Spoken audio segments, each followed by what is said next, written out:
Monisha, radio का volume please come करोगी? बंद ही कर दिया बस। That's better. वॉल्यूम कम नहीं होता। क्यों? क्योंकि गैस बर्नर का नॉब टूट गया है ना। तो मैंने रेडियो के वॉल्यूम का नॉब निकाल के गैस बर्नर के नॉब की जगह पे लगा दिया, पैकिंग डाल के। लेकिन तुम वो नॉब रिपेयर क्यों नहीं करवा लेती? साहिल, गैस वाले ने 250 रुपए कहे थे रिपेयर के। मैंने सोचा कि सेल वेल लगेगी तब खरीद लेंगे। गैस बर्नर के नॉब का सेल? लगते हैं ना, मैं गई थी। साहिल डार्लिंग, Hi, Mom. ये है पोपट काका के बेटे कैवल्य का प्रेजेंट और ये है अधिराज का प्रेजेंट। भगवद गीता? ये मैं बेकार ही में ले आई। ये इंद्रवदन के लिए है। डैड, भगवद गीता पढ़ेंगे? नहीं, इस पे हाथ रख के कसम खाएंगे कि जब तक मैं यहाँ रहूंगी वो वहाँ रोसेश का जीना हराम नहीं करेंगे। You're crazy, Mom. डैड इतना भी तंग नहीं करते रोसेश को। साहिल, इंद्रवदन ने रोसेश के नाटक के दौरान पूछा था ना कि इंटरवल कब होगा। तो इंटरवल कब होगा पूछना है। उन्होंने स्टेज पे खड़े हुए रोसेश से पूछा था, पाटो इंटरवल कब होगा? हाँ? बेचारा रोसेश अपने सारे डायलॉग भूल गया था, याद नहीं? Of course, उतने कम सुनने पड़े थे, thank God. Sahil, not you. Alright, लेकिन आप एक्चुअली डैड का हाथ इस गीता पे रखवा के? Absolutely. मैं इंसिस्ट करूंगी कि वो गीता पे हाथ रख के मेरे साथ बोले, मैं इंद्रवदन साराभाई। मम्मी जी, ये आप क्या कर रही हैं? कुशन हैंगर पे लटका रही हूँ। क्यों? क्योंकि तुम्हारे घर पे कपड़े तो कभी हैंगर पे नहीं लटकेंगे ना। तो मैंने सोचा कि कुशन अंदर कबर्ड में लटका देते हैं। इस तरह यहाँ सोफा पे और जगह भी हो जाएगी कपड़ों के ढेर से जाने के लिए। आप मुझे ताना मार रही है ना मम्मी जी? हाँ बेटा, क्योंकि तुम्हें थप्पड़ मारना जरा लो क्लास हो जाएगा। मतलब अगर हम लो क्लास होते तो आप मुझे थप्पड़ मारती? Are you crazy? अगर हम लो क्लास होते तो मैं थप्पड़ मार के क्यों काम चलाती? मेरे पास कितने और अच्छे अच्छे ऑप्शंस होते तुम्हें सजा देने के लिए। जैसे? मैं तुम्हें किस तरह सजा देती, इसमें कितनी दिलचस्पी है तुम्हें? इससे आधी दिलचस्पी इस घर को साफ रखने में दिखाओ ना। मम्मी जी, मैं तो पहले से ही ऐसी थी। बचपन से ही मुझे पता था कि मैं बड़ी होकर ये सब नहीं कर पाऊंगी, इसलिए मैं अपने। तुम्हें इसका अवार्ड मिला है बेटा? नहीं। तो फिर एक्सेप्टेंस स्पीच की तरह क्यों ऐसे सेंटिमेंटल होके बोल रही हो? This is for you mom. Breakfast तैयार है? ऑलमोस्ट। आप चाहें तो रोसेश भैया और डैडी जी को बुला सकती हैं। ओ नहीं नहीं नहीं नहीं, प्लीज दोनों को साथ नहीं। कल बहुत जबरदस्त झगड़ा हुआ है दोनों का। मैं नहीं चाहती कि ब्रेकफास्ट टेबल पे कोई टेंशन हो। अरे नहीं यार। Oh hi gorgeous. Hi pretty women. What's the catch? क्या मजाक हो रहा है? एनीवे रुसेश बेटा, मेरे लिए एक बोतल पानी ले आओ प्लीज। ग्लास में डालकर लाता हूँ dad. So sweet. Stop, sit. Indravadan, ये सब क्या हो रहा है? तुम और रोसेश फ्रेंडली? मम्मी जी, इसके बाल खींच के देखते हैं। क्यों? इसने रोसेश भैया की मास्क पहन रखी है।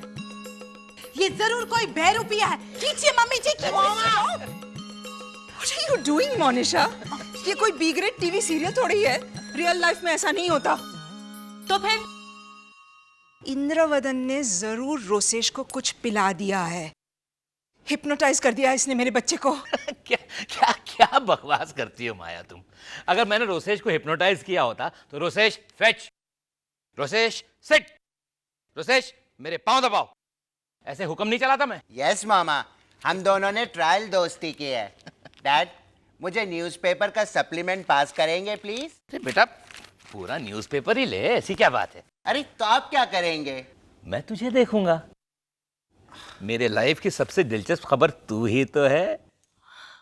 How sweet. Just stop both of you. You're making me sick. रहने दीजिए ना मम्मी जी, झूठा ही सही, लेकिन दोनों का आपस में कितना प्यार है। नहीं नहीं, तुम इन्हें नहीं जानती। कल ये दोनों, डैड आपने मेरे लिए बाथटब में पानी भरा? हाँ बेटा, भर लिया। अगर पानी कम पड़ता तो मैं अपने आंसुओं से बाथटब भर देता। ऐसा सब करने लगेंगे? नहीं मामा, हम दोनों सीरियसली अपने डिफरेंसेस को कम करने की कोशिश कर रहे हैं। हाँ माया, और मैं तो कहता हूँ तुम दोनों भी अपने डिफरेंसेस को कम करने की कोशिश करो। That's not a bad idea actually. After all, charity begins at home. तो ठीक है, कल से मैं भी मोनिशा की बुराइयां बर्दाश्त करने की कोशिश करूंगी। ये ऊपी। क्या बात है। हालांकि मोनिशा भिखारियों से छुट्टा मांगती है। कॉकटेल पे सजाई हुई छतरी निकाल करके उसे कलेक्ट करती है। सड़क पे खड़ी हुई गाय को ऐसे ऐसे ऐसे, ऐसे करती है। आलू का पराठा मामा। Etcetera etcetera. लेकिन मैं वादा करती हूँ कि मोनिशा की मैं सारी बुराइयों को नजरअंदाज करके उसे एक्सेप्ट करने की कोशिश करूंगी। मम्मी जी, कल से। हेलो मोनिशा। मम्मी जी, देखिए मैंने झाड़ू लगा ली। That's very good. तो राधा बाई क्यों झाड़ू लगा रही है? क्योंकि मोनिशा मैम साहब ने उधर का कचरा इधर डाल दिया झाड़ू लगा के। हाँ। अच्छा राधा बाई, प्लीज जरा गेस्ट रूम में भी सफाई कर लेना। कल रात को बहुत कचरा गिरा है ऊपर से। ऊपर से? अरे हाँ बेटा, कल रात को वो एयर कंडीशनर आवाज कर रहा था ना, तो इसलिए मैंने बंद करके पंखा चला दिया। बहुत ज्यादा धूल मिट्टी थी क्या? You know, अगर कुछ दिनों बाद वो पंखा चलता ना, तो धूल मिट्टी के साथ साथ पेड़ पौधे भी गिरते ऊपर से। मम्मी जी, आप कितने प्यार से बातें कर रही हैं। हमारी दोस्ती जो चल रही है आजकल। दोस्ती तो रोशेश बाबा और साहब की देखने लायक है। ऐसा लगता है जैसे कि दोनों सगे बाप बेटे हैं। अरे तो सगे बाप बेटे ही हैं दोनों राधा बाई। अरे हाँ, आज तो रोशेश बाबा की कोई गर्लफ्रेंड भी आने वाली है नाटक की प्रैक्टिस करने के लिए। और तो गर्लफ्रेंड? ओह माय गॉड, पता नहीं कौन होगी लड़की, कहाँ रहती होगी, क्या करते होंगे उसके मामा। मम्मी जी, डैडी जी है ना, वो रोशेश भैया का भला बुरा सोच सकते हैं। साहिल का भला बुरा भी इंद्रवदन ने ही सोचा था, इसीलिए तुम बहू बन के आई मेरे घर में। Mummy ji, oh shucks. Okay, I am sorry. लेकिन देखिए, एक तो मुश्किल से डैडी जी और रोशेश भैया की दोस्ती हुई है, और फिर अगर आप रोशेश भैया पे अपना कंट्रोल जमाने लगेंगी तो बात बिगड़ सकती है। ठीक है, बात सीरियस होगी तभी मैं सारा कंट्रोल अपने हाथ में ले लूंगी। वैसे राधा भाई, कौन है वो लड़की?